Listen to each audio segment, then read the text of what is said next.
৬৮ লক্ষ টাকা ৯-৬ ভোটের আগেই বিপদে তৃণমূল অভিনেতা প্রার্থী সোহম।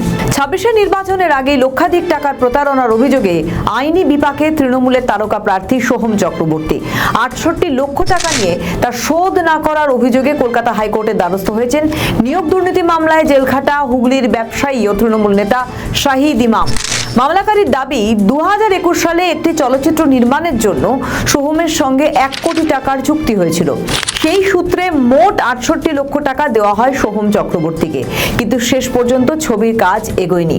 তার দাবি, চুক্তি অনুযায়ী সেই টাকা ফেরত পাওয়ার কথা থাকলেও তা ফেরত দেননি অভিনেতা।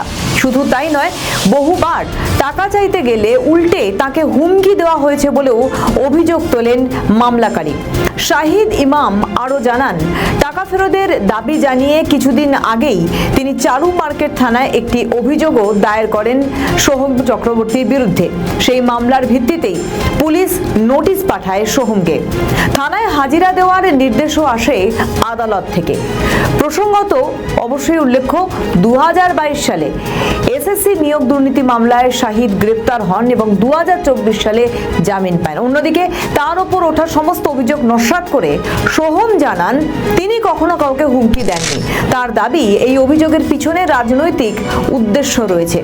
পাল্টা শাহিদ ইমাম সাফ জানান, তাদের পরিবার বহুদিন ধরেই কংগ্রেস ও পরে তৃণমূলের রাজনীতির সঙ্গে যুক্ত, ফলে রাজনৈতিক ষড়যন্ত্রের অভিযোগ সম্পূর্ণই ভিত্তিহীন। এমনকি এর আগেও একই অভিযোগে আইনি পথে হেঁটেছিলেন শাহিদ। তার বক্তব্য, সেই সময় তিনি যুব তৃণমূলের সঙ্গেই যুক্ত ছিলেন।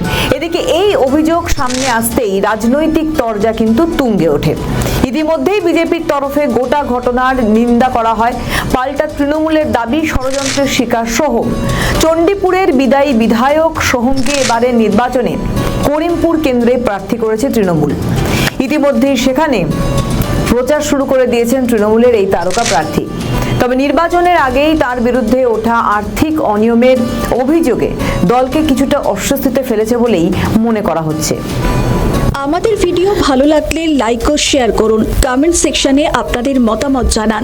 আরও ভিডিও পেতে আমাদের চ্যানেলটিকে সাবস্ক্রাইব করুন এবং প্রতি মুহূর্তে খবরের আপডেট পেতে প্রেস করুন বেল আইকন।